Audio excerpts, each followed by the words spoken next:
출애굽기 20장 16절 9번째 계명입니다. 거짓 증거하지 말라라는 계명이죠. 이 9번째 계명 거짓 증거하지 말라라는 계명이 가장 먼저 적용되었던 곳은 뭐냐면 법정이었습니다. 우리는 솔로몬의 재판에 대해서 아실 겁니다.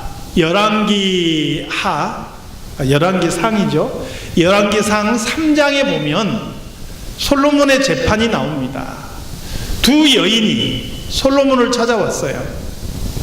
무슨 일인가 봤더니 한 여인이 하소연하는 거예요. 왕이시여, 나와 저 여인이 함께 해산을 해서 아이를 가졌나이다. 그런데 저 여인이 밤에 자면서 그만 자기가 잠결에 아이를 그냥 눌러가지고 그 아이가 그냥 죽었습니다. 근데 저 여인이 죽은 자기 아이를 내 옆에 눕히고 내 아이를 가져가서 자기 아이라고 그렇게 주장을 합니다. 왕이시여, 살아있는 아이가 내 아이고 이 죽은 아이는 내 아이가 아닙니다. 반면에 살아있는 아이를 가진 여인은 왕이시여, 산 아이가 내 아이고 죽은 아이가 저 여인의 아이입니다. 이렇게 주장하는 거예요. 그때 솔로몬이 판결을 내립니다. 여봐라, 검을 가져와라. 이 두 여인이 서로 이 아이들이 자기 아이라고 주장하니 나는 판결을 내릴 수가 없구나. 그러므로 공평하게 이 아이를 쪼개어서 나눠주자. 그렇게 제안을 합니다. 왕이 칼을 가지고 그 아이를 쪼개서 나눠준다고 하니까 그 아이의 진짜 어머니의 마음이 불붙는 것 같았다 그랬어요. 불붙는 것 같았다. 왕이시여, 제발 부탁드립니다. 이 산 아이를 저 여인에게 주시고 이 아이를 죽이지 말아 주십시오. 그런데 다른 여인은 뭐라고 이야기합니까? 내 것도 되지 말고 내 것도 되지 말고 서로 공평하게 나눠주십시오. 이렇게 주장해요. 그때 솔로몬이 이야기하지요. 이 아이를 저 죽이지 말아달라고 하는 저 여인에게 주라. 저 여인이 이 아이의 진짜 어머니다. 이 솔로몬의 재판은 아마 교회 다니지 않는 사람들조차도 아는 이야기 중에 하나일 거예요. 솔로몬이 이렇게 지혜롭게 재판할 수 있었던 이유가 무엇입니까? 하나님께서 어느 날 솔로몬에게 나타나셔서 솔로몬아, 내가 내게 무엇을 줄고 이렇게 물으셨을 때 솔로몬은 하나님께 그렇게 구했어요. 하나님, 내가 이 백성을 바로 재판할 수 있도록 나에게 지혜를 주시옵소서. 그 솔로몬이 하는 말이 하나님의 마음에 꼭 맞았어요. 그래서 하나님께서 기뻐하시면서 솔로몬아, 내가 부를 구하는 것도 아니고 장수를 구하는 것도 아니고 그리고 내 원수 멸하는 것을 구하는 것도 아니고 이것을 구하였으니 내가 너에게 지혜를 줄 뿐만 아니라 내가 구하지 않는 부와 귀와 영화도 다 주겠다. 하나님께서 말씀하시죠. 하나님께서 솔로몬이 재판을 잘할 수 있도록 지혜를 구했는데 그것을 왜 그렇게 기뻐했을까요? 솔로몬의 그 재판을 위한 지혜를 구한 이것은 그때 당시 왕으로서 통치행위에서 가장 중요한 행위 중에 하나였어요. 재판이라는 것은 그 사회 속에서 옳고 그름을 분별하는 거잖아요. 무엇이 옳은지 무엇이 그른지를 분별하는 것이 바로 재판이에요. 그래서 왕이 하는 가장 중요한 일 중에 하나가 이것이었어요. 재판. 그리고 왕이 옳은 것을 분별해서 옳은 것을 바로 세우고 거짓된 것을 분별해서 그것을 바로 잡으면 그 사회는 정의로워집니다.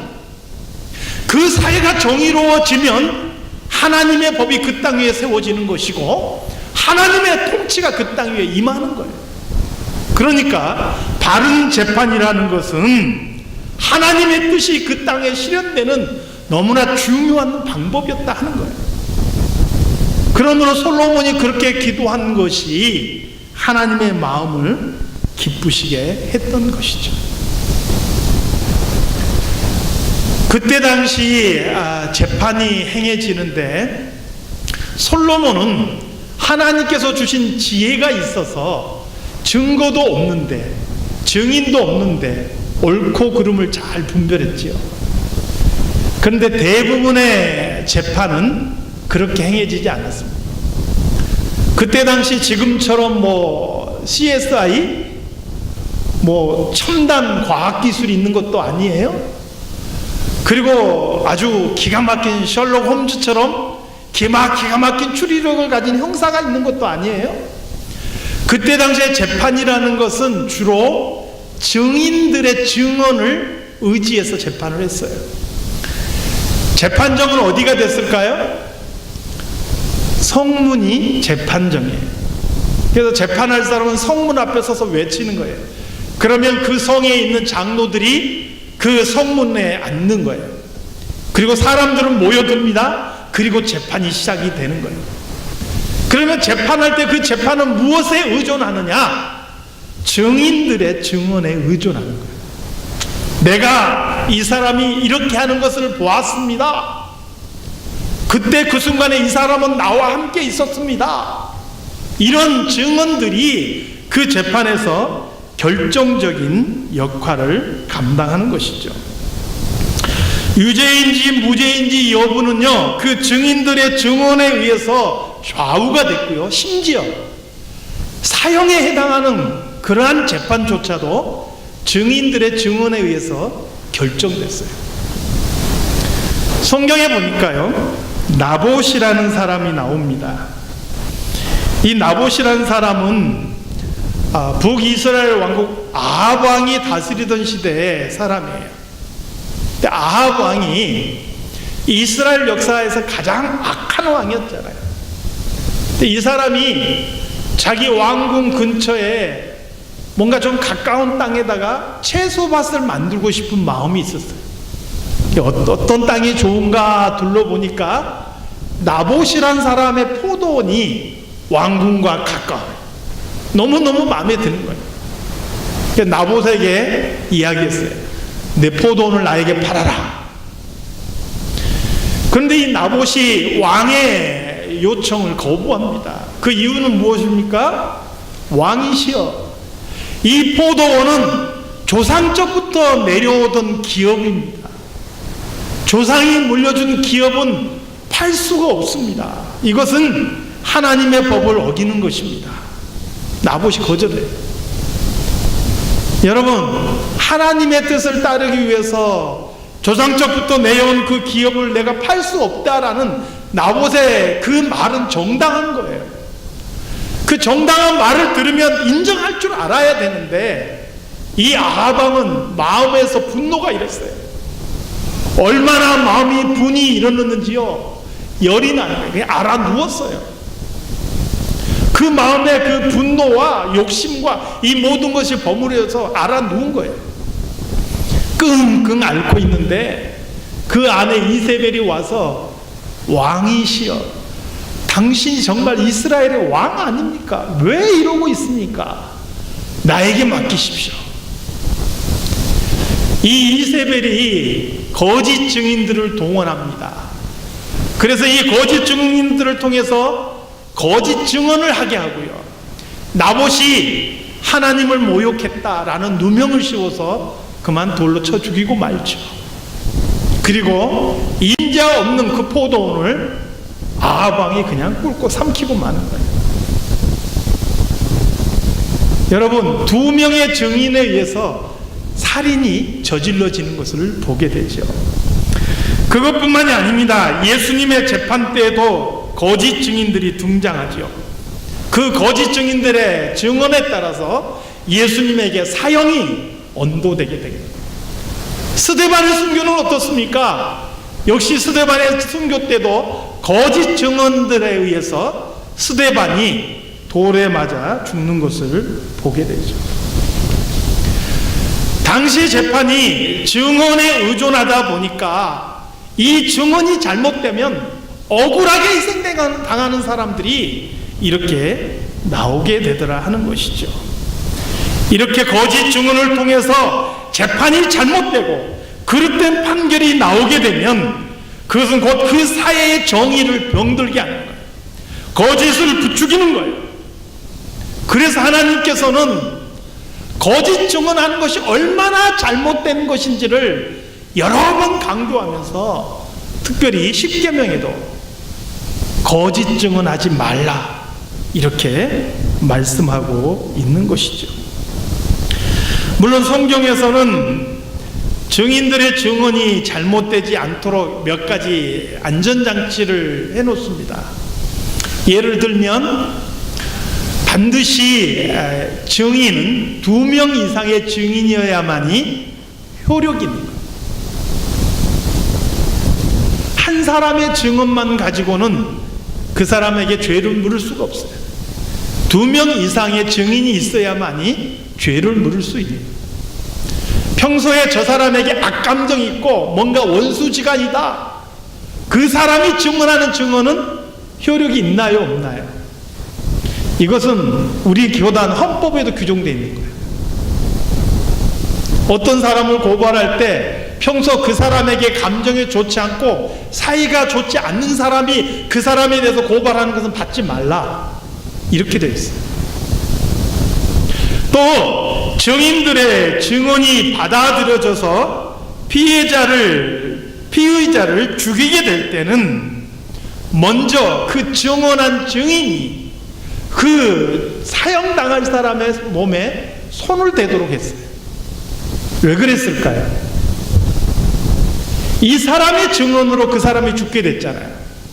만약에 이 죽음이 잘못된 죽음이라면 그 증언한 사람이 그 죽음에 대해서 책임을 져야 된다라는 의미인 거예요. 그만큼 이 증언에 대해서 무겁게 대했던 것이죠. 사울이라는 사람이 스데반이 죽을 때 죽이는 사람들의 옷을 맡았어요. 그것도 역시 같은 의미예요. 내가 이 사람의 죽음에 대해서 내가 책임을 지겠다, 이러한 의미였던 거죠. 만약에 그 증언이 거짓임이 드러났을 때는 어떻게 했을까요? 신명기 19장에 보니까요, 어떤 사람의 증인의 증언이 위증임을, 가짜라는 것이 드러났을 때는 그 증언을 통해서 상대방에게 뒤집어 씌우려고 했던 그 처벌을 그 위증한 증인에게 고스란히 했다는 거예요. 예를 들어서 내가 지금 거짓 증언을 했는데 이 증언을 통해서 저 사람을 죽이려고 했다. 이 증언이 만약에 저 사람을 죽일 수 있는 사형 언도를 내릴 수 있는 그런 증언이었다. 그런데 이게 잘못됐다, 거짓말이었다. 그러면 거짓 증언한 그 사람을 사형에 처하라. 만약에 이 거짓 증언을 통해서 저 사람의 재산을 내가 빼앗을 생각이었다, 그러면 그 거짓 증언한 사람의 재산을 빼앗으라는 거예요. 그러니 성경이 거짓 증언에 대해서 얼마나 엄격하게 그 책임을 물었는지를 우리가 볼 수가 있는 것이죠. 이렇게 거짓 증거하지 않는 것이 왜 중요합니까? 아까도 말씀드렸지만요, 거짓을 통해서는 하나님의 뜻이 이 땅 위에 세워질 수 없기 때문에 그렇습니다. 여러분, 우리 개개인의 정직을 통해서 하나님의 뜻이 이 땅에 이루어져 가는 거예요. 이 사회의 정의를 통해서 하나님의 뜻이 그 사회 속에 실현되어지는 거예요. 그런데 그 하나님의 뜻을 정직을 통해서 그 사회에 실현시켜 나가야 될 그리스도인들이, 하나님의 사람들이 거짓을 말하게 되면 하나님의 뜻이 그 땅에 세워지지 못하는 거예요. 그러므로 하나님께서는 하나님의 백성들이 거짓 증언하고 거짓말하는 것을 엄격하게 금지하고 있는 것이죠. 요한복음 8장 44절 말씀에 보니까 거짓의 아비는 마귀다라고 선언하고 계셔요. 우리 예수님께서. 사단은 그의 나라를 어떻게 세워나가느냐? 거짓말을 통해서 세워나가는 거예요. 본래 하와를 유혹할 때도 그는 거짓과 기만으로 하와를 유혹했고 선악과를 따먹도록 그렇게 조장을 했지요. 그리고 그의 나라를 어떻게 세워나가느냐? 거짓을 통해서 세워나가는 거예요. 그러므로 거짓말하는 사람은 그가 앞장서서 사단의 나라를 위해서 헌신하고 봉사하는 사람인 거예요. 하나님의 나라는 정직을 통해서 이루어지는 거고 사단의 나라는 거짓을 통해서 이루어지는 것이죠. 그러므로 우리 그리스도인들이 정직하지 않으면 이 땅 위에 하나님의 뜻이 실현될 수 없다라는 거예요. 그리스도인들이 사는 사회가 정의롭지 못하고 그 땅에 사는 그리스도인들이 정직을 말하지 못하고 어떻게 그리스도인들이 세상의 빛이라 말할 수 있겠느냐 하는 것이죠. 사랑하는 성도 여러분, 오늘 우리 삶 속에서 정직할 수 있는, 거짓을 멀리할 수 있는 저와 여러분이 다 되시기를 주님의 이름으로 축원합니다. 물론 우리가 재판에 나가서 증인 설 일이 별로 없지요. 지금 사회 속에서는. 그러나 재판까지 가지는 않더라도 우리 모두의 관계 속에서, 이웃과의 관계 속에서 우리가 우리 입술에 거짓을 담는 그런 성도들이 되지 않기를 소망합니다.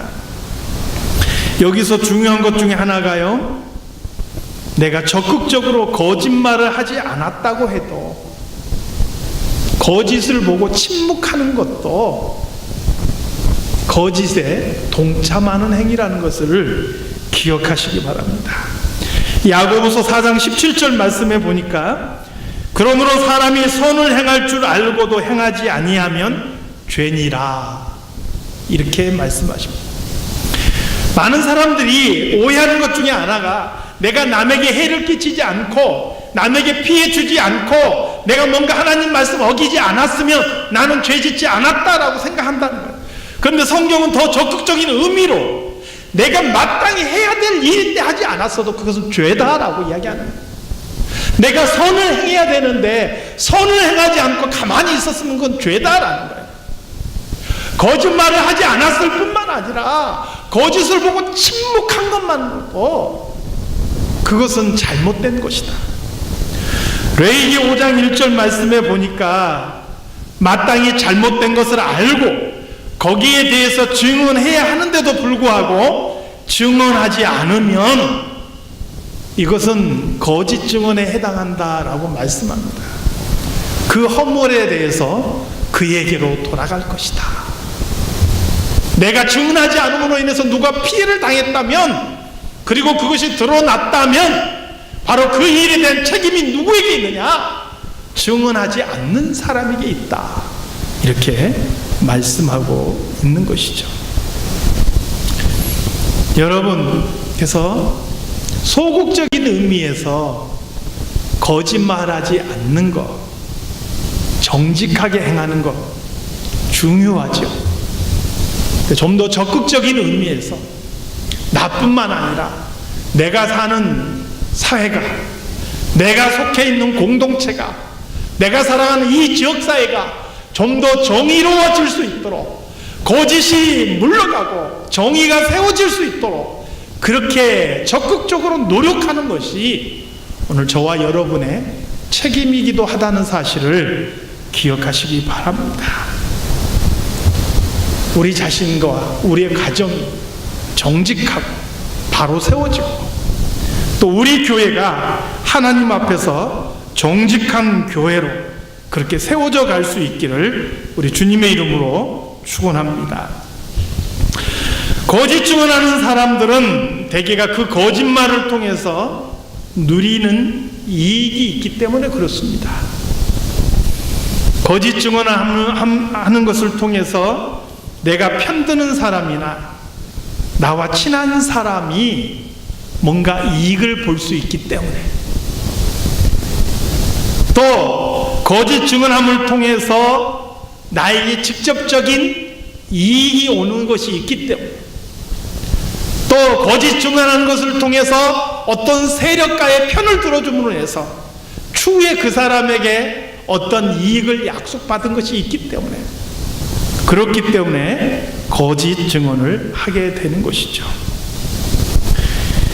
여러분, 결국 거짓 증언하는 사람의 마음의 가장 기본에는요, 하나님에 대한 두려움보다는 내가 얻을 이익에 대한 탐심이 자리 잡고 있다는 것을 알 수가 있는 것이죠.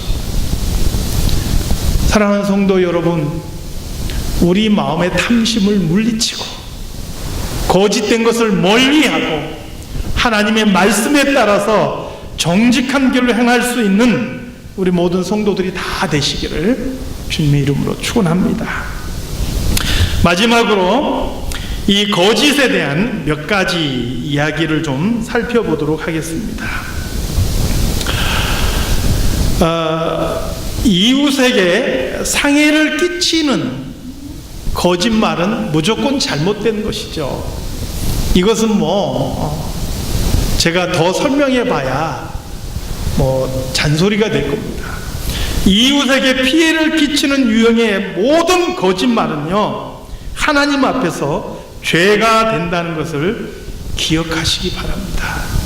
근데 이렇게 이야기하니까 그게 무슨 거대한 것처럼 그렇게 보여지는데요, 진짜 많은 사람들이 일상생활에서요 아주 자연스럽게 이런 유형의 거짓말을 하고 살아요. 어떤 사람의 말을 살짝 바꾸어서 그 사람을 아주 나쁜 사람으로 몰아가는 유형의 거짓말, 이것을 전문용어로 중상이라고 해요. 중상모략. 성경에 보니까 예수님도 이런 중상모략을 당하셨더라고요. 예수님이 재판할 때 사람들이 예수님에 대해서 고발하는데 뭐라고 고발했느냐? 내가 들으니까 이 사람이 자기가 성전을 헐고 3일 만에 다시 짓겠다 했습니다. 이것은 하나님을 모욕하는 겁니다. 이렇게 고발을 했어요. 예수님이 성전을 허는 자라는 거예요. 예수님이 성전을 헐겠다고 이야기했다는 거예요. 그런데 요한복음 2장을 가만히 들여다보니까요, 예수님께서 성전을 헐겠다 말씀하신 적이 한 번도 없어요. 예수님은 뭐라고 말씀하셨느냐? 너희가 이 성전을 헐라, 내가 사흘 만에 다시 일으키리라, 이렇게 말씀하셨어요. 사실은 이것은 진짜 성전을 헐겠다는 말도 아니었고, 성전된 자기 자신을 가리켜서 예수님이 죽으신 다음에 다시 3일 만에 부활하실 것을 말씀하시는 상징적인 메시지인데, 이 예수님을 중상모략하는 사람들은 그 의미는 신경 쓰지 않았어요. 그 말 자체만 가지고 왔어요. 그리고 그 말도 살짝 바꾼 거예요. 너희가 이 성전을 헐라, 이 말을 내가 이 성전을 헐고 3일 만에 일으키겠다, 이 말로 바꾼 거예요. 그래서 예수님을 성전을 무너뜨리는 자, 이렇게 몰아간 거예요. 명백하게 예수님을 죽이려는 목적으로 거짓말하는 경우인 것이죠. 물론 우리 삶 속에서도 죽이려는 목적은 가지지 않았을지 몰라도 내 말의 정당성을 부여하기 위해서 다른 사람의 말을 살짝 왜곡해서 그냥 몰아가는 경우가 있단 말이에요. 이런 유형의 거짓말들을 우리는 해서는 안 된다는 거예요. 사랑하는 성도 여러분, 작을지라도 조그만 거짓말도 우리 삶 속에서 용납하지 않는 그런 성도들이 되시기를 소망합니다. 두 번째는 유머를 위한 거짓말이 있습니다.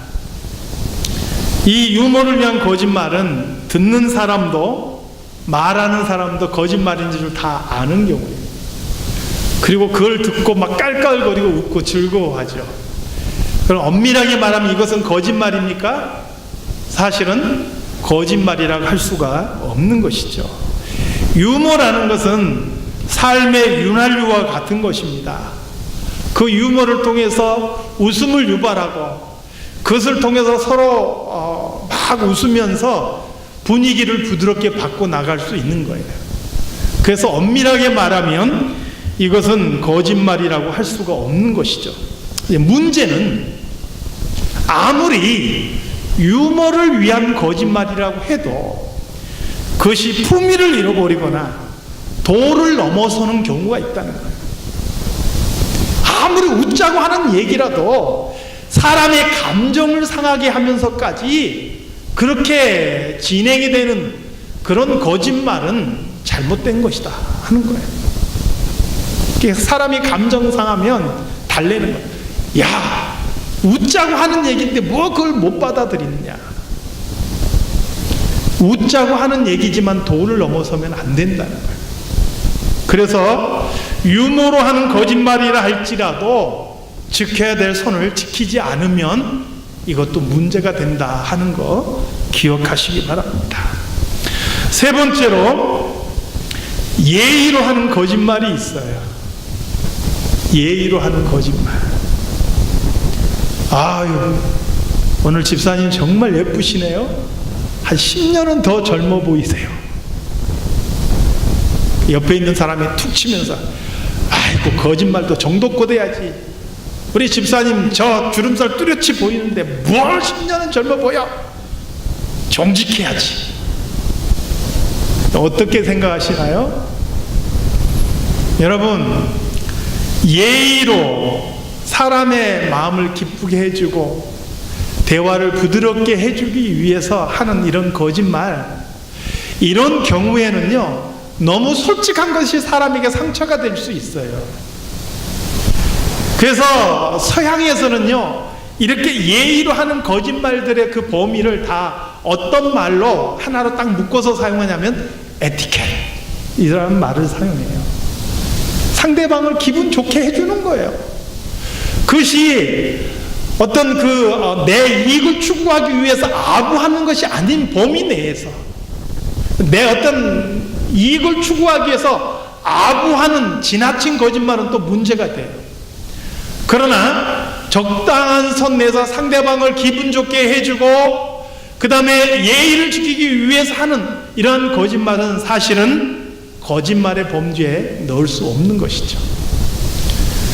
사랑하는 성도 여러분, 우리 주일날 만났을 때 서로 이런 유형의 예의를 위한 거짓말을 많이 하시기 바라요.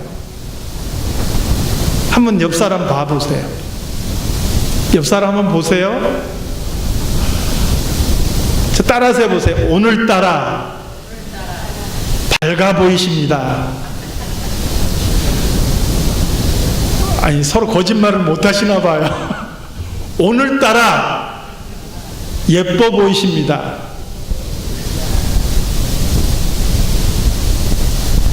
이게 서로의 관계를 얼마나 더 부드럽게 하는지 몰라요. 단 이것도요 도를 넘어서는 안 될 것입니다. 마지막으로 이제 제일 논란이 되는 거짓말이 있는데요, 불가피한 거짓말입니다. 6.25 때 공산군을 피해서 많은 사람들이 피난을 못 가고 그래서 많이들 숨었다 그래요. 가장 많이 숨은 곳이 어딘지 아세요? 제가 듣기로 저희 외할머니께서 102세를 사셨고요. 여순 반란 사건이 일어났던 그 핵심 지역에 살고 계셨고 일제시대 때부터 여순 반란 사건을 겪으시고 6.25를 다 겪어내시고 그 다음에 제주도 4.3 사태인가요? 그게 있었을 때 외삼촌이 거기에서 근무를 하고 계셨대요. 그러니까 그런 한국 사회에서 굴곡진 그 역사들을 다 겪으신 분이에요. 외할머니를 통해서 옛날 그 시절의 이야기를 제가 많이 듣고 자랐어요. 근데 공산군이 점령했을 때 당시 피하지 못한 사람들이 가장 많이 숨었던 데가 마루 밑이래요. 마루를 드러내고 그 땅을 파내는 거예요. 그리고 거기를 잘 유장한 다음에 다시 마루장을 놓는 거죠. 그래서 공산군이 수색하러 오면 그 마루 밑으로 딱 숨는 거예요. 그런데 그렇게 숨었던 사람들이 가장 많이 잡힌 케이스가 뭐냐면요, 그 그 집에 어린 아이가 있는 거예요. 걔 와가지고 어린 아이한테 먹을 거 주면서 물어보는 거예요. 야, 너네 아빠 어디 계시지? 너네 아빠 어디 계시지? 그러면 애들이 그거 먹을 거 받아서 먹으면서 저기요 이렇게 가르칩니다. 왜요? 아이들은 거짓말을 잘 못해요. 서툴러요. 이렇게 먹을 거 주니까 이 사람은 좋은 사람이다 라고 단순하게 판단해요. 너희 아버지 어디 계시니? 그러니까 저기요 라고 이야기해요. 지금은 안 그러는데 우리 막내가 조금 더 어렸을 때는요, 지 딴에는 숨바꼭질 한다고 몰래 숨어요. 근데 이 아이 찾는 방법이 너무 쉬워요. 정원아 부르면 네 하고 대답해요. 숨어놓고도. 거짓말이 안 되는 거예요. 부르니까 대답하는 게 너무 당연한 거예요. 여러분, 내 가족이 그렇게 숨어 있을 때 공산군이 와서 너의 가족, 너의 아버지, 너의 형이 어딨냐라고 물었을 때 모릅니다라고 말하는 것이 거짓말입니까? 참말입니까? 이거 어떻게 해야 돼? 거짓말 해야 돼요? 말아야 돼요? 어거스틴이라는 사람은요, 그것조차도 거짓말이다 라고 이야기했어요. 그것은 거짓말이다. 참말을 이야기해서 내 부모가, 내 형제가 잡혀서 죽는다 할지라도 그 부모와 형제는 비록 몸은 죽어도 영혼은 하나님 앞에서 영원히 죽지 아니하므로 몸이 죽는 것을 위해서 거짓말하는 것은 성도가 할 일이 아니다, 이렇게 주장을 했어요. 물론 저는 그 의견에 다른 생각을 갖고 있습니다. 출애굽기 1장에 보니까요, 히브리인 산파 시브라와 부하라는 사람이 등장합니다. 애굽의 바로왕이 명령을 내렸어요. 너희는 히브리인 여인들이 아이를 낳을 때 가서 지켜보고 있다가 그 아이가 여자아이면 살려주고 남자아이면 죽여라, 이렇게 명령을 내려요. 히브리인들이 숫자가 불어나는 것에 대해서 불안을 느낀 애굽 왕이 내린 명령이죠. 그런데 시브라와 부하가 하나님을 두려워함으로 히브리인 아이들이 남자든 여자든 다 살렸다는 거예요. 애굽 왕이 불러서 다시 묻습니다. 왜 내 말을 따르지 않았느냐? 내가 남자아이는 죽이라 하지 않았느냐? 그때 바로 이 시브라와 부하가 거짓말을 했어요. 왕이시여, 이 히브리인 여인들은 애굽 여인들보다 더 건강해서 우리가 가기도 전에 이미 애를 다 낳아버렸습니다. 우리가 죽일 틈이 없었습니다. 이렇게 거짓말을 했다는 거예요. 그런데 하나님께서요, 그 시브라와 부하에게 하나님께서 축복하셨어요. 거짓말을 했는데 축복했단 말이에요. 기생 라합을 생각해 보시기 바랍니다. 기생 라합은 정탐꾼을 숨겨줬어요. 그리고 그 정탐꾼을 잡으러 온 사람들에게 거짓으로 대답했습니다. 그 사람들이 나갔습니다. 지금은 요단 나루턱에 있을 것입니다. 빨리 쫓아가 보십시오. 실제로는 자기 집에 숨겼지요. 히브리서 11장에서는 뭐라고 말합니까? 믿음으로 라합은 정탐꾼을 평안히 영접했다, 이렇게 평가하고 있어요. 거짓말했는데 그게 바로 믿음으로 했다라고 이야기하고 있는 거예요. 그러므로 우리는 불가피한 거짓말의 경우, 모든 경우가 다 거짓말이다라고 말할 수는 없다라는 거예요. 내 생명을 위해서 거짓말하는 것은 모르겠어요. 그러나 악한 사람들이 이웃의 생명을 찾기 위해서 그 사람이 어딨냐라고 물을 때 나는 거짓말하지 않기 위해서 정직하게 말한다? 이것은 잘못된 거라는 거. 오히려 이웃의 생명을 살리기 위해서 거짓말을 말하는 것은, 그것은 거짓말이 아니다. 저는 그렇게 생각합니다. 사랑하는 성도 여러분, 성도가 시대를 막론하고 정직하고 진실해야 한다는 것은 보편적인 것이고 지켜져야 될 규범입니다. 우리가 모르는 상황에서 나도 모르는 사이에 거짓말 할 수는 있어요. 이야기하고 봤는데 나중에 보니까 내가 잘못 알고 있었던 거예요. 그래서 나도 모르는 사이에 거짓말 할 수는 있어요. 물론 그것도 바로 잡아야 되겠죠. 그러나 내가 알고 있으면서도 의도적으로 거짓말하는 일은 우리 삶 속에서 있어서는 결코 안 될 것입니다. 우리가 조금 어렵지만 마음만 먹으면 실천할 수 있는 거예요. 장사를 할 때 가격을 속이지 않고 정직하게 말할 수 있어야 되는 거예요. 엊그제 우리 아이들이요, 다음 주간에 우리 월요일부터 성경학교가 있죠. 성경학교 준비를 하기 위해서 어디를 갔어요? 월마트에 가서 이제 준비를 다 하고, 그 다음에 제가 라이드 하러 가는 사이에, 가까이 데리러 가는 그 사이에 아이들이 이제 다른 데 가서